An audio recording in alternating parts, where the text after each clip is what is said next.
여러분들 일어나시고.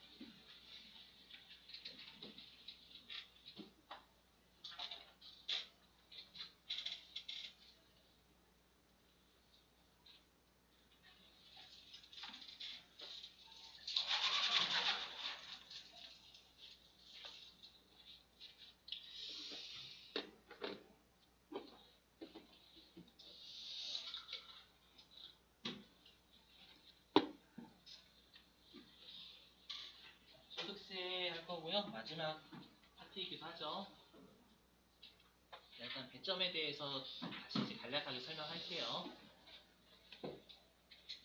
자, 일단 소득세가요. 여기 이론이 두 문제가 출제가 되고요. 한 문제당 2점씩 해서 4점 배점이에요. 근데 되게 뭐라고 해야죠? 좀 썩다 해야 되나? 너무 범위에 비해서는 출제가 두 문제밖에 안 돼요. 실제로 나중에 여러분들이 페이지가 좀 많진 않지만 양이 엄청나게 많아요. 외울 양이. 그래서 나중에 이제 여러분이 소득세 보면 다 표로 돼 있어요. 전부 다. 외울 게 많은데 그 중에서 두 문제밖에 안 나오니까 좀 이론 쪽은 의욕이 좀 떨어져요. 그래서 이론 쪽은 결론부터 말씀드리면 제가 많이 시험에 주로 나오는 부분입니다라고 이론에서 하면 그거 외워주시는 거고요. 아시죠? 모든 걸 외워서 하기엔 너무 힘들어요. 그래서 주로 잘 나오는 부분입니다라는 거 외워주시고 그 다음에 제가 이제 원가액의 기출문제 숙제 끝나면 소득세 기출문제도 제가 숙제 문제 나눠드릴 거거든요. 그거 위주로 푸시는 걸 추천을 드려요. 됐죠? 자, 근데 실기는 배점이 마지막 유형이고요. 일단 15점 배점이에요. 15점 배점인데 소득세는 잘하는 방법이 딱 하나입니다. 암기예요. 우리가 세법 중에 정말로 암기를 잘해야지만 되는 세법이 소득세예요. 소득세는 힘드시겠지만 암기를 열심히 꾸준하게 하셔야 됩니다. 꾸준하게 방법이고요. 그 다음에 이제 두 문제가 출제가 됩니다. 두 문제가 출제가 되는데 연말정산은 무조건 한 문제 10점으로 출제해요. 10점으로요. 연말정산 쪽은 좀 외울 게 많고요. 그다음에 나머지는 뭐 예를 들면 회사에서 월급 줄 때 뭐 입력을 어떻게 해야 되는지 아시죠? 그다음에 내 부양 가족이 있으면 뭐 이 사람은 내가 뭐 부양 가족이 있으면 이 사람은 내가 뺄 수 있는 부양 가족. 그러니까 아무튼 부양 가족에 대해서 거는 거. 그러니까 얘는 외울 건 많은데 실기는 정해져 있어요. 파트 정해진 데서 거진 다 냅니다. 아시죠? 그래서 주로 실기 위주로 공부하시는 걸 추천을 드려요. 아시죠? 소득세는 그렇게 하시는 걸 추천드리고 오히려 그냥 원가 회계 쪽을 이론을 많이 파시는 게 좋습니다. 차라리 그게 낫습니다. 그렇죠? 자, 그리고 하나씩 해볼게요. 자, 그럼 일단은 우리 시험에 출제가 잘 되는 게 여기 있는 소득세 특징이에요. 그냥 대놓고 잘 냅니다. 소득세를 처음 배우시기 때문에 많이 낼 수밖에 없어요. 하나씩 해보겠습니다, 여러분들. 이렇게 표로 되어 있습니다.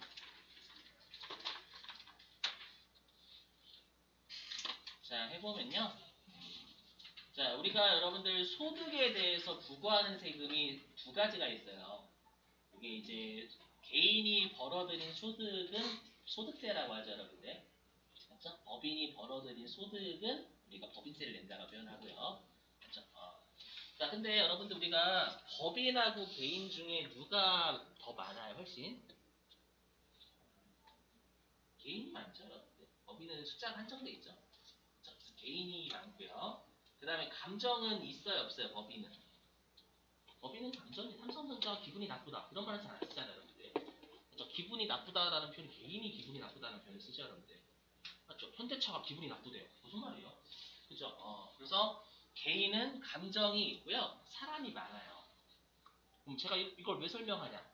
라고 하면, 우리가 개인은 감정이 심하기 때문에, 우리가 조세정이 심하다는 얘기예요.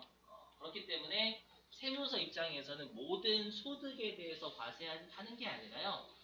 네가 계속 반복적으로 벌어들이는 소득에 대해서만 원칙적으로 과세를 하겠다라는 입장이에요. 그래서 여기 있죠, 여기.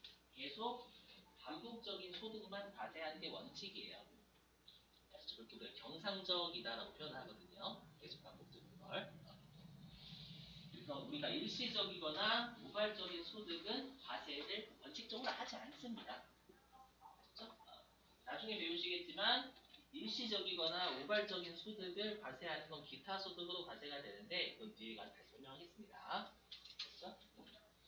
자, 그러면 우리가 소득세 같은 경우에는 원칙적으로 계속 반복적인 소득만 과세를 한다라고 법에 있기 때문에 계속 반복적인 소득이 어떠한 것들이다라고 법에 하나씩 나열을 다 해야 됩니다.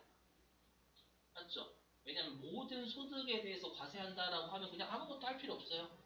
맞죠? 그냥 몇 개 정리해놓고 이거 아니더라도 과세하겠다라고 하면 되지만 계속 반복적인 소득만 과세를 한다라고 되어 있잖아요. 맞죠? 그러면 법에서 이러이러한 소득들이 계속 반복적인 소득들이다라고 알려줘야 되겠죠. 그렇죠? 그래서 법에 열거를 하나하나씩 합니다. 그렇죠? 그래서 뭐라고 하냐면 우리가 소득세는 법에 열거된 계속 반복적인 소득만 과세하겠다라고 해서 그걸 열거주의 과세 방식이다라고 불러요. 이래서 외워주시고 자, 그 다음에 소득세는요.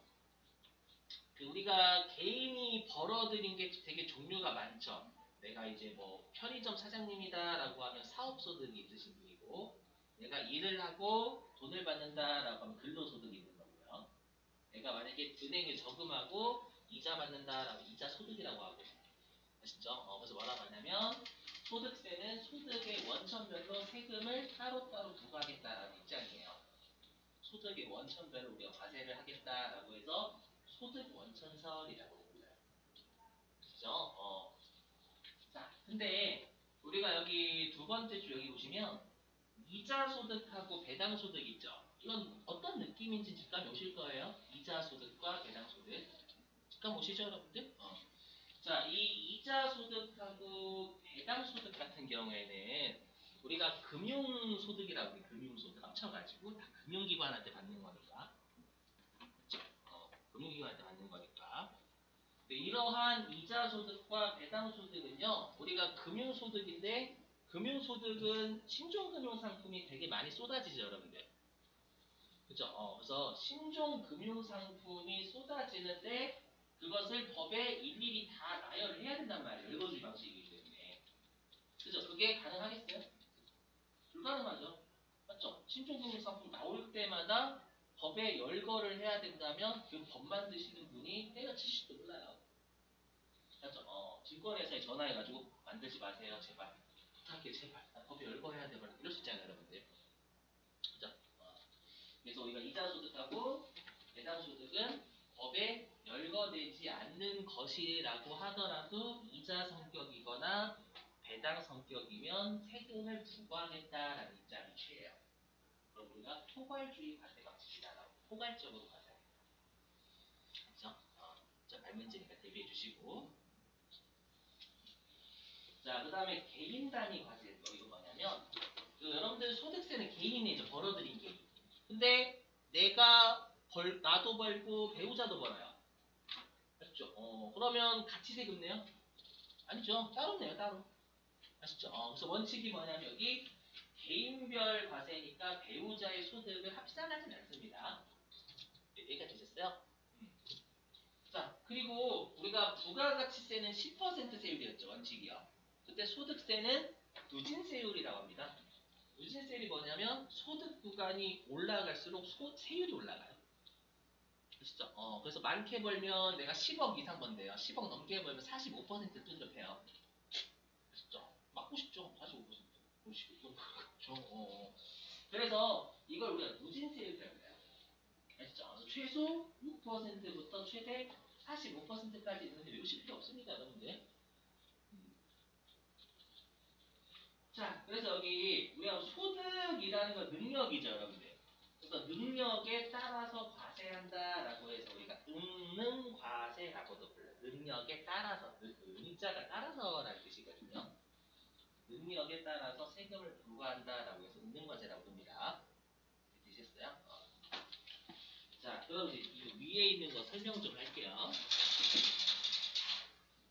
위에 있는 걸 설명을 하면은요. 위에 설명하면은 뭐냐면, 자, 여기 A 있죠? A라는 사업자는 혼자 1억을 번대요. 1억을 벌고요. 여기에 누진세율을 곱하면, 이게 1억이 30% 할까요? 30%. 누진세율이 30% 해볼게요. 그럼 이렇게 하면 세금을 얼마 내냐면 3천만 원 내는 거거든요. 되셨어요? 근데 B라는 사람이 B하고 C는 같이 사업한대요. B하고 C는 같이 사업을 한답니다. 네. 그래서 B가 얘는 5천만 원 벌고요. C도 5천만 원 벌어요. 그럼 우리가 여기서는 개인이 각각이잖아요. 맞죠? 그럼 우리가 누진세율은 단일세율이 아니라 소득이 높아질수록 세율이 높아진다라고 했죠. 그죠? 그래서 5천만 원이 막 예를 들어서 20%를 해볼게요. 20% 누진세율이 얘 20%면 1천만 원. 얘 20%면 1천만 원이죠. 맞죠? 그래서 B하고 C가 각각 같이 사업을 하는 거예요. 같이 사업을 하면 B는 1천만 원 내고 C는 1천만 원 내니까 둘 다 1억 번 건 맞아요. 맞죠? 우리 맞죠? 여기 A도 1억 벌고 B하고 C도 합쳐서 벌면 1억이잖아요. 맞죠? 근데 세금은 지금 누가 더 많이 내고 있어요? B하고 C 같이 사업하는 것보다 A 혼자 사업하는 게 세금을 더 많이 부담한단 말이에요. 이해되시겠어요? 그러면 A는 짱구를 굴려요. 짱구. 세금을 이렇게 내고 싶잖아요. 그래서 어떻게 짱구를 굴리냐면 A가 100%죠. 지분율이. 지 혼자 사업하는 거니까. 맞죠? 근데 어떻게 하냐면 A 50%, 그 다음에 배우자를 여기다 끼워 넣는 거예요. 배우자 50%. 왜냐면 배우자의 소득 합산하지 않으니까. 맞죠? 이렇게 허위로 정하는 경우가 있잖아요. 누진세율을 회피하기 위해서. 그렇게 짱구 돌릴 수도 있겠죠. 맞죠? 이런 경우에는 세무서가 배우자의 소득을 합쳐버립니다. 세금을 회피하기 위해서 이렇게 예, 그 공동사업, 같이 사업하는 걸 허위로 정해요. 지분율을 허위로 정하면 이건 세금을 회피하기 위한 거니까 그냥 배우자의 소득을 해당 사업자의 소득 합산인 거예요. 무슨 말인지 이해되시겠어요? 그래서 여기 있죠. 허위로 정한 경우 배우자 합산 관계 그대로. 아시죠? 자, 그리고 이제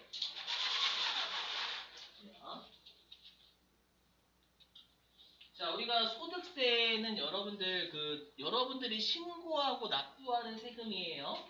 그걸 우리가 신고 납세 제도라고 합니다. 신고 납세 제도. 근데 재산세나 자동차세는 고지서 날라고 하잖아요, 여러분들. 그리고 우리가 정부가 부과하는 과세 제도다라고 해서 우리가 정부 부가가치 제도라고 불러요. 맞죠? 그래서 우리가 소득세, 법인세, 부가가치세, 신고 납세 제도예요, 원칙이. 여기고요. 자, 그리고 소득세는 언제 신고하냐면 다음 연도 5월 달에 신고합니다.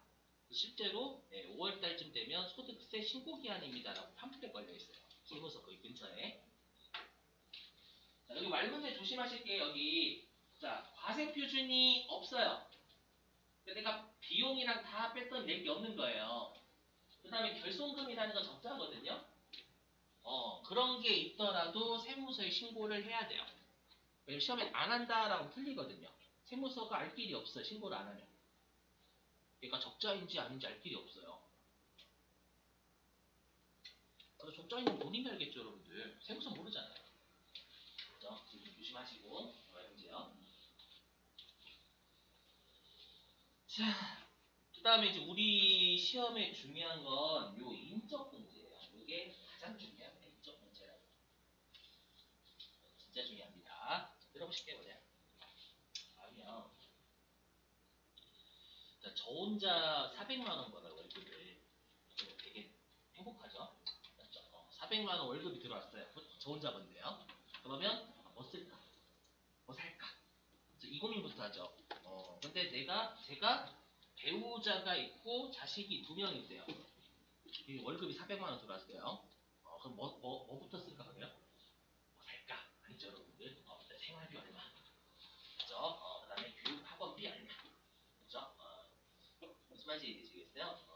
여기 우리가 부양가족 수가 다르면 당연히 세금 부담 능력도 다를 수밖에 없어요.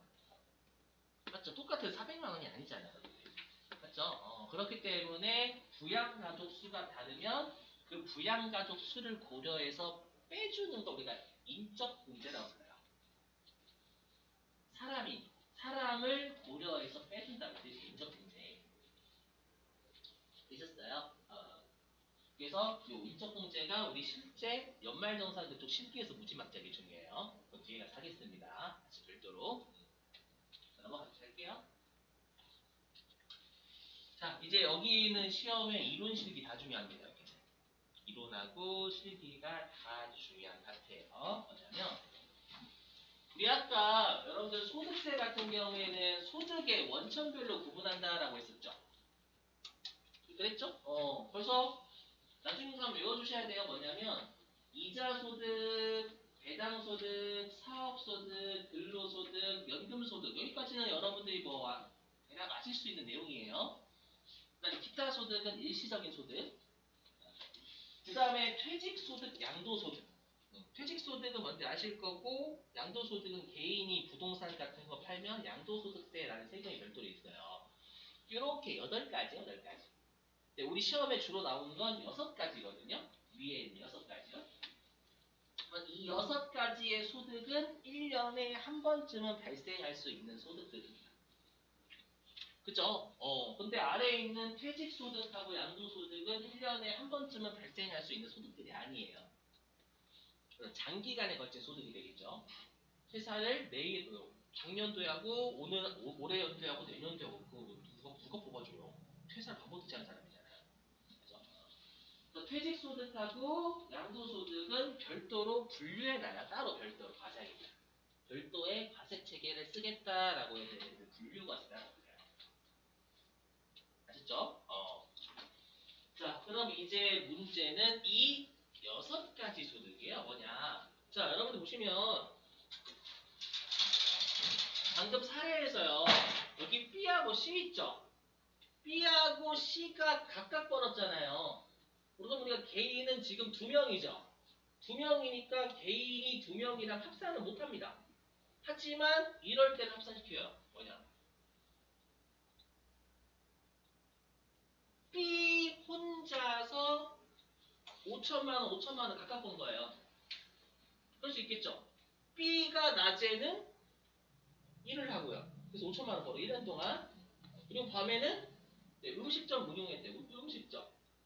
뭐 사업소득이거든요. 음식점이니까. 음식점 알바하는 게 아니라 사장님이래요. 그러면 이 사람은 내가 월급 받았을 때 1,000만 원 세금 냈을 거고요. 그죠? 그 다음에 다시 내가 음식점에서 벌었을 때 5천만 원 벌었을 때 다시 1,000만 원 냈을 거란 말이에요. 그럼 합쳐서 2천만 원 낸 거죠. 근데 B는 원래 뭐 얼마 누구처럼 내야 되면 A처럼 내야 돼요. 뭐냐면 혼자서 2가지 이상의 소득이 있는 거죠. 그죠? 그래서 혼자서 2가지 이상의 소득이 있으면 합쳐야 돼요. 이때는 개인별 과세니까 여기서는 개인이 한 명이잖아요. 개인의 소득을 합친 1억에 무진세율이니까 얘처럼 내야 돼요. 이해되시겠어요? 근데 이 사람은 이렇게 각각 2천만 원 포함해서 2천만 원 냈죠. 되셨어요? 그래서 뭐라고 되어 있죠? 원천징수로 납세부가 끝나진 않아요. 이 사람은 1,000만 원 각각 원천징수를 냈을 거란 말이에요. 되셨어요? 근데 얘 정확한 세금은 한 사람이 2가지 이상의 소득이 있으니까 합친 것에 무진세율인 3천만 원 내는 게 맞아요. 되셨어요? 그래서 나중에 확정신고를 다시 해야 됩니다. 3천만 원. 아셨죠? 그럼 나중에 2천만 원 이미 냈으니까 1,000만 원만 더 내면 돼요. 신고할 때. 되셨어요? 그래서 외워주셔야 돼요. 원천징수로 끝나지 않아 얘는요. 아시죠? 정확한 세금이 아니라서 그래. 얘 같은 경우 합친 것이 정확한 세금이에요. 한 사람이 2가지 이상의 소득이 있다면. 되죠? 그리고 얘는 합치죠. 왜 합치냐면 정확한 무진세율로 때리기 위해서 합치는 거예요. 되셨어요? 그래서 이걸 뭐라고 하냐 우리가 종합과세 방식이다라고 불러요. 어떻게 보시면 되냐면 종합 합쳐요. 왜 합치냐면 두 가지 이상의 소득이 있으니까. 아시죠? 그럼 왜 합치냐? 누진세율로 정확하게 때리기 위해서. 우리 지웠지만 누진세율. 됐죠? 누진세율로 다시 한다라는 건 신고 제대로 하는 얘기예요. 사전신고 하는 거예요. 되시겠어요? 근데 우리가 신고하기 전에 당연히 해당 소득별로 원천지수 냈었을 거란 말이에요. 그걸로 끝내버리지 않겠다라는 거예요. 아셨죠? 지워주시고. 자, 그 다음 분리과세. 분리과세는 종합과세하고 반대입니다. 아예 반대, 아예 반대. 뭐냐? 자, 이 6가지 소득 있죠? 이 6가지 소득 중에 국가가 되게 귀찮은 애들 있어요. 귀찮다라든지 중요하지 않은 거는 어떻게 하냐면 해당 소득을 이렇게 받았죠? 받았으면 그냥 원천징수로 끝내버려요. 세금 뜯고 끝내버려요. 신고하지 말래요. 국가가 귀찮거나 금액이 크지 않거나 그럴 때. 아셨죠? 그 핵심이 뭐냐? 얘는 요거예요. 신고를 외우죠. 원천징수로 납세가 끝나요. 얘는. 아셨죠? 끝나요. 끝나니까 끝난다라는 걸 신고하지 말라는 얘기예요. 되셨어요? 그러면 얘네들 어떻게 하냐? 그냥 해당 소득별로 그냥 원천징수하고 끝내니까 합산 안 해요. 아셨죠? 합산 안 합니다. 안 하고 그 각각의 소득별로 세율이 있어요. 원천징수율이 나오거든요. 되셨어요? 그 실제 이렇게 하는 거예요. 너 5천만 원 벌었어? 20% 1천만 원 내고 끝. 이렇게 하는 거야. 분리과세는. 너 이거 5천만 원 벌었어? 10% 20%부터 1천만 원 끝. 끝이에요. 이렇게 안 합니다. 아시죠? 이런 걸 우리가 분리과세라고 분리과세. 외워주셔야 돼요. 여러분들 실기에 나온단 말이에요. 이론에서 나오고. 자, 그러면 시험에 단골로 출제하는 애가 있어요. 들어보시면. 이거 오답이거든요. 어떻게 출제하냐면, 우리가 이 6가지의 소득을 종합소득이라 불러요. 1년에 한 번쯤은 발생할 수 있는 소득들을 종합소득이라 하거든요. 그럼 이렇게 시험에 나오는 거예요. 종합소득은 종합과세가 원칙이죠. 그렇죠? 종합소득은 종합과세가 원칙이므로 반드시 확정신고를 해야 된다. 틀려요. 여기 확정신고 안 하는 요 종합소득도 있어요. 분리과세. 되셨나요? 이런 낚시 걸려요. 진짜로 많이 냈던 낚시 중에 하나예요. 원칙으로까지 맞죠, 여러분들. 근데 반드시 같은 반드시 확정신고를 해야 된다. 반드시 100%라는 거잖아요. 그쵸? 근데 중요하지 않은 소득은 종합소득은 맞지만 원천수 끝내버린 소득이란 말이에요. 신고할 필요 없어요. 되셨어요, 여러분들? 조심하시고 그 다음에 이걸 달달 외워주셔야 돼요. 우리 시험의 실기에서 가장 많이 나오는 분리과세가 이 3가지입니다. 반드시 암기하셔야 됩니다. 진짜예요. 실기 때 엄청나게 나와요. 그러면 이 지금 하는 3개는 신고할 세금은 0인 거예요. 신고할 건 없어요. 뭐냐? 자, 일단 2천만 원 이하인 금융소득. 우리가 금융소득은 이자소득하고 아까 배당소득을 금융소득이라 한다 했죠. 그죠? 2천만 원 이하인 금융소득은 우리가 분리과세입니다. 그래서 여러분들이 이자를 받으실 때 신고를 해보셨어요? 안 해보셨어요? 그죠? 여러분들 통장 정리 하시다 보면 이자 300원 들어오는 거 있잖아요, 여러분들. 맞죠? 그건 원천징수 끝내는 거예요. 신고 안 하셔도 돼요. 그쳤어요? 원천징수 되고 들어온 거예요, 여러분들. 근데 만약에 여러분들 주위에 친구가 있대요. 여러분들 친구가 여러분들한테 물어보는 거예요. 야, 나 이자소득 신고하라고 어디서 날라왔는지 어떡하지? 라고 하면 어떻게 하면 돼요? 언니나 형이죠. 2천만 원, 이자소득 2천만 원 넘는다는 얘기 신고한다는 거. 예금 통장이 거의 한 10억 넘게 있는 거거든요. 그죠? 언니죠. 그죠? 접근을 하실 때 여러분들 접근하실 때 잘해주시는 거야. 우리가 갑자기 잘해주라고 하면 아니 그냥 이렇게 재미없었고 잊었어요? 자, 그 다음에 일용직 근로소득도 분리과세입니다. 일용직 근로소득자도 원천진수로 뜯기고 끝나요. 신고 없습니다. 아시죠? 암기사항 반드시. 자, 그다음에 복권 당첨 소득 뭔지 아실 거고 로또 같은 거. 그다음에 슬롯머신은 뭐냐면 우리 뉴스 같은 데 보면 라스베이거스에서 여러분들 막 그림 7번 막 다 앞줄을 맞춰오면 주는 거 있잖아요. 돈. 맞죠? 그걸 우리가 슬롯머신이라고 불러요. 아시죠? 빠찡코라고 일본말로는. 자, 그 다음에 각종 투표권, 우리가 이런 것들을 여러분, 경마라든지 경륜 같은 거 있죠? 말 1등 맞추거나, 사이클 1등 맞추거나, 그런 것들이 있잖아요. 스포츠 누가 이기는지. 맞죠? 그런 걸 각종 투표권이라 불러요. 얘네들은 한 방에 인생 역전되는 소득이죠, 여러분들. 그렇게 생각하시면 되겠죠? 그래서 이 세 가지 반드시 암기해요. 이 세 가지는 어떻게 암기하셔야 되냐면, 신고할 금액이 없다. 예요. 신고할 금액은 없는 거예요. 그죠? 아시고 이렇게 외워주시고. 이 분리하고 분류 조심하셔야 돼요. 아시죠? 이거 가지고 장난치면 분리하고 분류 가지고. 아시죠? 분류가 회피소득하고 양도소득 별도로 분류. 아시죠? 자, 넘어가겠습니다. 좀만 더 할게요.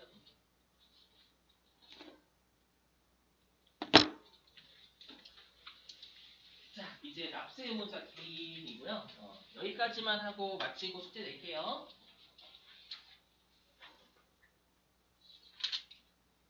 자, 우리가 납세 의무자는 세무서에 세금을 내는 자죠. 그러면 우리가 소득세에서 세무서에 세금을 내야 되는 자는 누구냐면 당연히 개인입니다. 개인. 개인이 납세 의무자죠. 개인을 다시 우리가 거주자와 비거주자로 나뉘어요. 그럼 여기서 시험에 어떻게 내냐면 그러면 거주자는 왠지 우리나라 사람인 것 같고요. 맞죠? 비거주자는 외국 사람 같잖아요. 그게 아니에요. 왜냐? 법문과 이래요. 자, 거주자는 우리나라에 주소를 둬야 됩니다. 주소는 생활관계가 밀접한 장소를 우리가 주소다라고 표현을 하긴 합니다. 그 다음에 183일 이상이다라는 건 6개월 넘는다는 뜻이에요. 6개월 넘게 거소라는 건 상당기간 머무는 곳을 거소라고 불러요. 그러니까 생활관계가 밀접하진 않아요. 아시죠? 그런데 상당기간 머무는 걸 거소라고 부릅니다. 대표적으로 우리가 이제 외국인 스포츠 선수 중에 우리나라 구단에서 뛰는 용병들 있잖아요. 그 용병들은 여러분들 우리나라에 머물러요? 아니면 시합 없으면 자기 나라로 돌아가요? 우리나라에 머물러요. 시합 없다고 여러분들 갑자기 자기 나라 갔다가 다음날 시합이 있대요. 우리나라 와요? 그러진 않아요. 비행값이 더 들지 여러분들. 그렇게 하게 되면. 그렇죠? 그래서 만약에 그 외국인 용병이 우리나라 숙소 A라는 숙소에서 한 7개월 있대요. 그러면 그 외국인 용병 거주자가 되는 거예요. 아시죠? 그러니까 거주자는 절대 국적 기준이 아니라는 얘기만 해주시고 말문제 아셨죠? 자, 그리고 이제 왜 거주자와 비거주자를 구분하냐면 거주자는 우리나라에서 벌어들인 것만 내는 게 아니라 외국에서 벌어들인 것도 세금을 내야 돼요. 그래서 무제한 납세의무자라고 해요. 제한이 없다라고 해가지고 그렇죠? 대표적인 게 방탄소년단이나 여러분들 여러분들이 되겠죠? 외국에서 외화벌이 하시는 분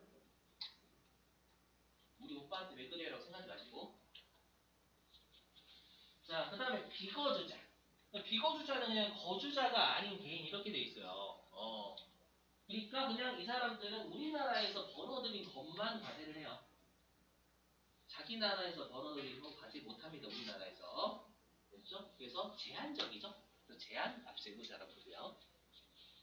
해주시고 자, 이제 마지막 과세기간. 자, 이거는 여러분들이 진짜 조심하셔야 돼요. 뭐냐면 과세기간은 원칙이 1월 1일부터 12월 31일에 무조건입니다. 시험이 어떻게 장난치냐면 사업을 도중에 개시하거나 폐업을 했다. 라고 라고 하면 왠지 우리가 부가가치세에서는 해당 기간부터였잖아요. 그쵸? 근데 소득세는 무조건이에요. 1월 1일부터 12월 31일입니다. 자, 여기까지 설명 좀 해볼게요. 이 때문에 그래요. 보시면, 자, 내가 사장님인데, 사업을 언제 개시했냐면 4월 1일 날 개시를 한 거예요. 그러면 우리가 지금은 소득세죠. 그죠? 소득세면 우리가 사장님 입장에서 사업 소득이 있으신 거예요. 그럼 사업 소득은 분명히 4월 1일부터 12월 31일까지만 계산이 돼야 되거든요. 그죠? 근데 우리가 일반적으로 사장님이라고 하더라도 대부분의 국민들이 예금 통장을 가지고 있죠. 그렇죠? 그래서 일반적으로 예금 통장을 가지고 있으실 거란 말이에요. 그럼 예금 통장에서 이자 받는 건 어떤 소득이에요? 이자 소득이죠. 근데 우리가 이자 소득은 우리가 예금 통장 해지합니까? 보통 예금 통장? 가만히 가지고 있잖아요, 여러분들. 그럼 보통 예금 통장에서 가지고 있는 이자 소득은 올해 연도 1월 1일부터 12월 31일치 이자예요. 되셨어요? 근데 우리가 한 사람이 두 가지 이상의 소득이 좀 합쳐야 된다면서요, 여러분들 일반적으로요. 그러면 당연히 이 이자 소득은 1년치를 계산을 해야 되기 때문에 합쳐가지고 1월 1일부터 12월 30일로 하겠다라는 거예요. 무슨 말인지 이해되시겠어요? 그래서 다른 소득이 발생할 여지가 있기 때문에 사업 소득만 계산하는 게 아니잖아요. 다른 소득은 1년치 가지고 계산을 해야 되니까 전부 다 1월 1일부터 12월 31일 가지고 우리가 계산을 하겠다라는 거예요. 되시겠어요? 여기다가 만약에 근로소득까지 있으면 올해 1월 1일부터 12월 31일까지 할 수 있으니까. 맞죠? 그래서 우리가 소득세는 사업소득만 과세하는 게 아니라 다른 소득들도 있기 때문에 1월 1일부터 12월 30일까지 맞다라는 거예요. 조심하셔야 되겠죠? 시험에 자주 나오는 문제 아니에요, 진짜. 도중에 사업하거나, 이게 사업을 소득세인데, 사업을 4월 1일 날 개시했다. 과세기간은 4월 1일부터 12월 30일로 한다고 틀린 거예요. 소득세에서는요. 주의해 주셔야 됩니다.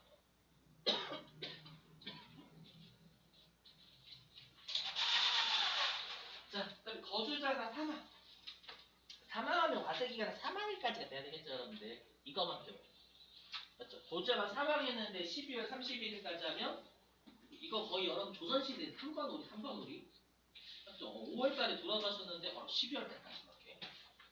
맞죠? 7개월 동안 여러분 뭐죠? 백골징수라는 백골징수 맞죠? 백골에 대해 징수하는 거. 자, 그다음에 마지막 출국. 여러분 여기서 출국은 일시적인 출국이 아닙니다. 아시죠? 명백한 좀 장기간의 출국이에요. 거의 이민급이라 생각하시면 되세요. 그래서 거주자가 출국하면 세금을 내고 가야 되거든요. 아시죠? 장기간 출국하려면. 되셨어요? 그렇기 때문에 얘는 출국이 돼야지. 장기간 출국인데 거의 이민급. 자, 이렇게 할게요.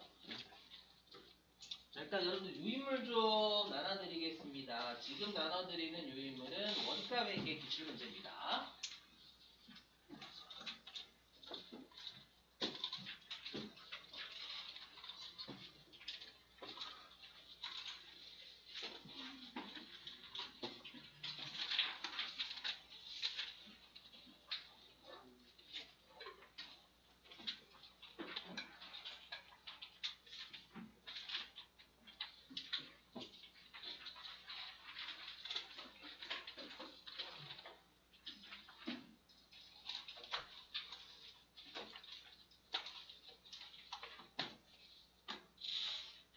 원가 회계 기출문제 지금 나눠드린 거 있죠?